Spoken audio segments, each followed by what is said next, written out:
ವಿಜಯದಶಮಿಯ ದಿನ ಮಾಡುವ ಈ ಒಂದು ಶತ್ರುನಾಶ ತಂತ್ರ ಯಾವುದೇ ಶತ್ರುಗಳಾದರೂ ನಿಮ್ಮ ತಂಟೆಗೆ ಬರುವುದಿಲ್ಲ.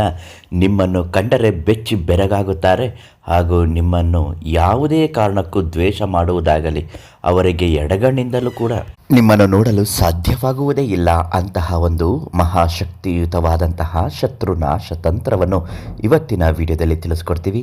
ನಿಮ್ಮ ಜೀವನದಲ್ಲಿ ಇರುವಂತಹ ಯಾವುದೇ ಒಂದು ಸಮಸ್ಯೆಗಳು, ಮಾಟಮಂತ್ರ, ವಶೀಕರಣ, ವಾಮಾಚಾರ, ಶತ್ರುನಾಶ, ಇನ್ನು ಯಾವುದೇ ಪ್ರಬಲ ಸಮಸ್ಯೆಗಳಾಗಿದ್ದರೂ ಶಾಶ್ವತ ಪರಿಹಾರಕ್ಕಾಗಿ ಪಂಡಿತ್ ಶಿವಾನಂದ ಗುರೂಜಿಗೆ ಒಂದು ಕರೆ ಮಾಡಿ ನಿಮ್ಮ ಸಮಸ್ಯೆಯನ್ನು ಪರಿಹಾರ ಮಾಡ್ತಾರೆ.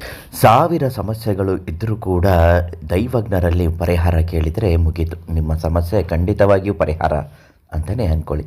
ಎಷ್ಟೋ ಜನರಿಗೆ ಇಂತಹ ಸಮಸ್ಯೆಗಳು ಇರುತ್ತೆ. ನೀವು ನಿಮ್ಮ ಪಾಡಿಗಿದ್ದರೂ ಕೂಡ ಶತ್ರುಗಳು ನಿಮ್ಮ ಬೆನ್ನ ಹಿಂದೆಯೇ ಬಂದು ಚೂರಿ ಹಾಕುತ್ತಾರೆ. ಇಂತಹ ಶತ್ರುಗಳು ಯಾವಾಗಲೂ ಅಪಾಯ ಅಂತಲೇ ಹೇಳಬಹುದು. ಶತ್ರುಗಳು ನಿಮ್ಮ ಜೊತೆಯೇ ಇರುತ್ತಾರೆ, ನಿಮಗೆ ಗೊತ್ತೇ ಇರುವುದಿಲ್ಲ.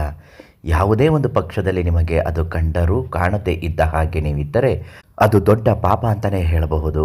ವಿರೋಧಿಸುವ ಗುಣ ನಿಮ್ಮಲ್ಲಿ ಇರಲೇಬೇಕಾಗುತ್ತದೆ, ಇಲ್ಲದಿದ್ದರೆ ನಿಮ್ಮನ್ನು ತಿಂದು ತೇಗಿ ಬಿಡುತ್ತಾರೆ. ಇಂತಹ ಶತ್ರುಗಳನ್ನು ನಾಶಪಡಿಸಲು ವಿಜಯದಶಮಿಯ ದಿನ ಒಂದು ನಿಂಬೆಹಣ್ಣನ್ನು ತೆಗೆದುಕೊಂಡು ಶತ್ರುನಾಶನಂ ಕುರು ಸ್ವಾಹ ಅಂತ ಅದರ ಮೇಲೆ ಬರೀಬೇಕು. ಅದರ ಕೆಳಗಡೆ ನಿಮ್ಮ ಶತ್ರುವಿನ ಹೆಸರನ್ನು ಬರೆದುಕೊಳ್ಳಬೇಕು.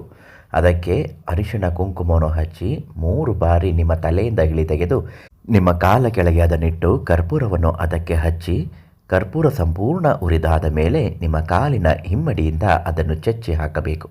ಈ ರೀತಿ ಮಾಡುವುದರಿಂದ ನಿಮ್ಮ ಶತ್ರುಗಳು ನಾಶ ಆಗ್ತಾರೆ, ನಿಮ್ಮ ತಂಟೆಗೆ ಅವರು ಬರೋದಿಲ್ಲ. ನಿಮ್ಮನ್ನು ಕಂಡರೆ ಅದೇನೋ ಒಂದು ರೀತಿಯಾದಂತಹ ಭಯ ಹುಟ್ಟುತ್ತದೆ. ಈ ಶತ್ರುನಾಶ ತಂತ್ರ ಮಾಡುವ ಮೊದಲು ಪಂಡಿತ್ ಶಿವಾನಂದ ಗುರುಗಳಿಗೆ ಒಂದು ಫೋನ್ ಮಾಡಿ ಸಂಪೂರ್ಣವಾಗಿ ಪರಿಹಾರವನ್ನು ನೀಡುತ್ತಾರೆ.